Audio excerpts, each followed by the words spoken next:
भारतीय राजनीति के चिर युवा और जो सिर्फ बोलने में विश्वास रखते हैं, करने में नहीं, अर्थात ढपोर संघ के आधुनिक अवतार, नेता प्रतिपक्ष की मर्यादा को तार तार करने वाले Shri Rahul Gandhi ji, a perpetual youth of Indian politics who is consistently demeaning and degrading all the constitutional institution, a new avatar of Goebbels, is now trying to put forth his frustration of losing power by making an unnecessary, uncalled for and totally false allegation on Election Commission. मैं श्री राहुल गांधी जी से पूछना चाहता हूं कि बिहार में, सिर्फ तथ्य के आधार पर पूछना चाहता हूं, पॉइंट नंबर 1, बिहार में 1 सितंबर तक जिस को आपत्ति है कि उसके कागज नहीं सही ढंग से प्रस्तुत हुए हैं, वो चुनाव आयोग को अपना आवेदन देकर अपना नाम जुड़वा सकता है। आज 10 दिन हो गए। इंडी गठबंधन के कुल बूथ लेवल एजेंट 1,60,000 है। आप 62 लाख को अगर डिवाइड करिए 10 से तो 6,20,000 आता है, और 6,20,000 को 1,60,000 से डिवाइड करिए तो 4.5 के लगभग आता है। यानी केवल 4 से 5 वोटरों का वेरिफिकेशन यदि एक दिन में इंडी गठबंधन के एक बूथ लेवल एजेंट ने किया होता तो अब तक सब कुछ साफ हो गया होता। यह है झूठ की इमारत पर खड़ा हुआ मिथ्या आरोप। आप औपचारिक रूप से कोई चीज वेरीफाई नहीं कर रहे हैं, न चुनाव आयोग को तकनीकी दृष्टि से जो संवैधानिक रिक्वायरमेंट है उस चीज को करने का वो नहीं कर रहे हैं, और आकर प्रचार कर रहे हैं। दूसरा बिंदु, वो बेंगलोर सेंट्रल की सीट के बारे में बात कर रहे हैं, तो मैं पूछना चाहता हूं वो 1 लाख उनके पास आए कहां से अगर चुनाव आयोग का डाटा नहीं था तो? दूसरा, उन्होंने किसको जारी किया है वो 1 लाख लोगों की सूची? क्या मीडिया को जारी किया है? क्या जनता को जारी किया है? क्या सांसदों को जारी किया है, या चुनाव आयोग को दिया है? दूसरा, मैं कांग्रेस पार्टी और इंडी गठबंधन में पूछना चाहता हूं, श्री राहुल गांधी जी, आप एक ही कॉन्स्टिट्यूएंसी में इतने सिलेक्टिव कैसे हो जाते हैं? उसी बेंगलोर सेंट्रल कॉन्स्टिट्यूएंसी में आप वो विधानसभा दिखा रहे हैं जहां बीजेपी ने लीड किया है, 2 विधानसभाएं चामराजपेट और शिवाजी नगर, जहां कांग्रेस को 60% से अधिक वोट मिला है, वहां पर बढ़े हुए मतदाता क्यों नजर नहीं आ रहे? क्योंकि वहां एक विशेष वर्ग की संख्या अधिक है, माइनॉरिटी डोमिनेंस है, या फिर आपको इस विषय में पता ही नहीं है? और मैं पूछना चाहता हूं, कर्नाटक में आपकी सरकार है, आपके चीफ मिनिस्टर प्रेस कॉन्फ्रेंस क्यों नहीं कर रहे हैं? डेप्यूटी सीएम प्रेस कॉन्फ्रेंस क्यों नहीं कर रहे हैं? यदि आप ये चाहते हैं कि सरकार के द्वारा नहीं हो, यद्यपि आप स्वयं नेता प्रतिपक्ष के रूप में कैबिनेट मंत्री का दर्जा पात्र हैं, यानी आप स्वयं सरकार की दृष्टि से सरकार के एक हिस्से हैं, क्योंकि आप कई कमेटीज में भी हैं, परंतु पार्टी से कराना था तो पार्टी का प्रदेश अध्यक्ष क्यों नहीं कर रहा है? आपके राष्ट्रीय अध्यक्ष आदरणीय खड़गे जी सबसे वरिष्ठ नेता हैं और वो कर्नाटक के हैं।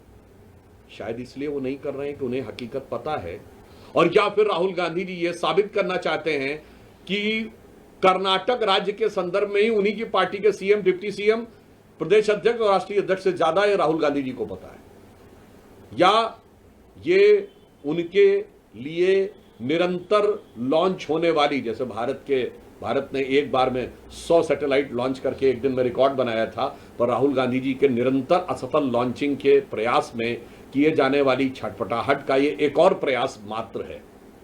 दूसरा, मैं पूछना चाहता हूं, अगर ईमानदारी से क्या इस सीट की जांच नहीं होनी चाहिए? यदि बिहार में कई विधानसभा क्षेत्रों में अचानक रेजिडेंसी के लिए लाखों की संख्या में लोगों ने पिछले 5 महीने में आवेदन किया है, और मैं कांग्रेस पार्टी और राहुल गांधी से पूछना चाहता हूं, आप महाराष्ट्र के बारे में कहते हैं कि 4% वोटर बढ़ा, तो महाराष्ट्र की एक लोकसभा है धुले, जिसमें 6 विधानसभाएं हैं।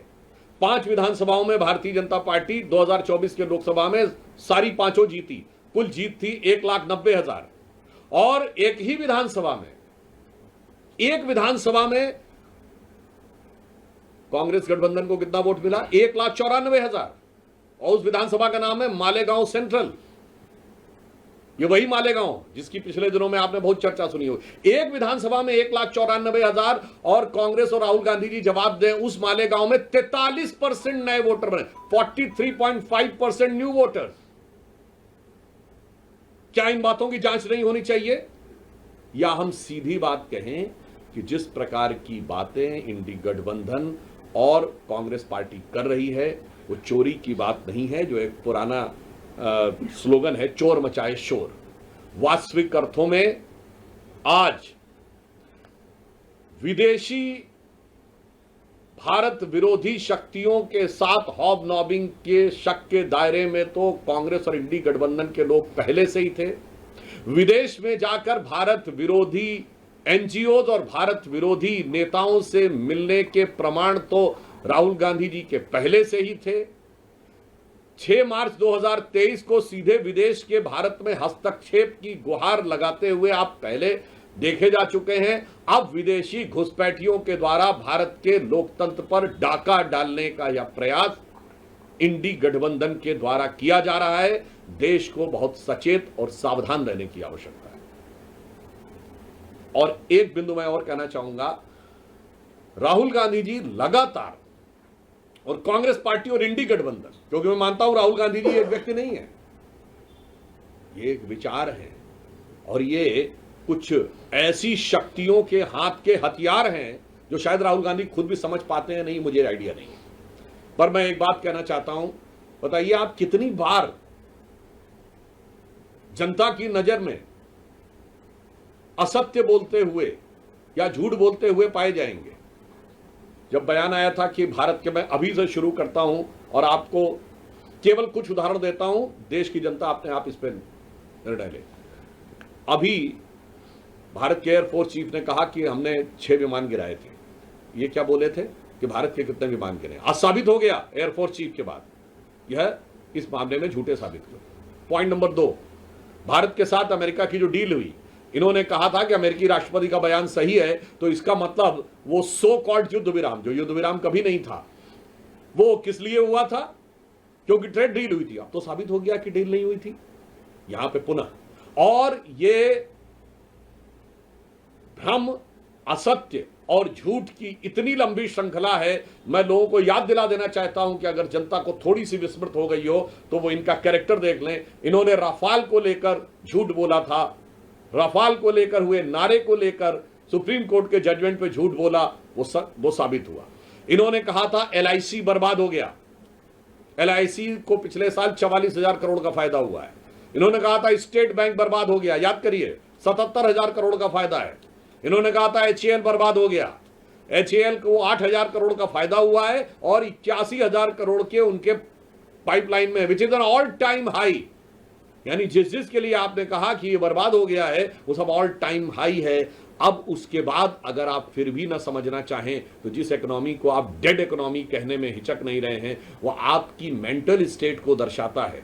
और भारत के बारे में जो इन्होंने सेना के बारे में कहा, एयरफोर्स के बारे में कहा, आर्मी के बारे में कहा, एचएएल के बारे में कहा, एलआईसी के बारे में कहा, एसबीआई के बारे में कहा और हाल ही में ऑपरेशन सिंदूर के बारे में जो कुछ कहा वह निरंतर असत्य और झूठ साबित हुआ।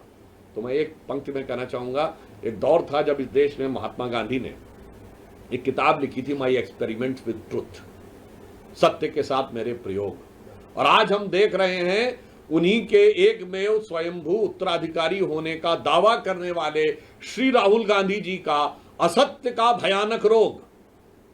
मैं माई एक्सपेरिमेंट विद अनट्रूथ इसलिए नहीं कह रहा हूं क्योंकि माई एक्सपेरिमेंट विद अनट्रूथ भी एक किताब है जो माइकल एंडरसन की लिखी हुई है, मगर यहां पर अगर आप देखें तो that was my experiment with truth and this is a disastrous experiment with untruth. वहां महात्मा गांधी थे जो सत्य के साथ प्रयोग था, यहां असत्य का भयानक रोग है। इसलिए हम कांग्रेस पार्टी और इंडी गठबंधन से कहना चाहते हैं कि संवैधानिक दृष्टि से, कानूनी दृष्टि से आपके पास जो रास्ते हैं उसको आप क्यों नहीं अप्लाई कर रहे हैं, और भारत विरोधी भ्रामक दुष्प्रचार के द्वारा अगर भारत में अस्थिरता उत्पन्न करने का प्रयास कर रहे हैं तो भारत की सजग जनता उसे कभी भी सफल नहीं होने देगी।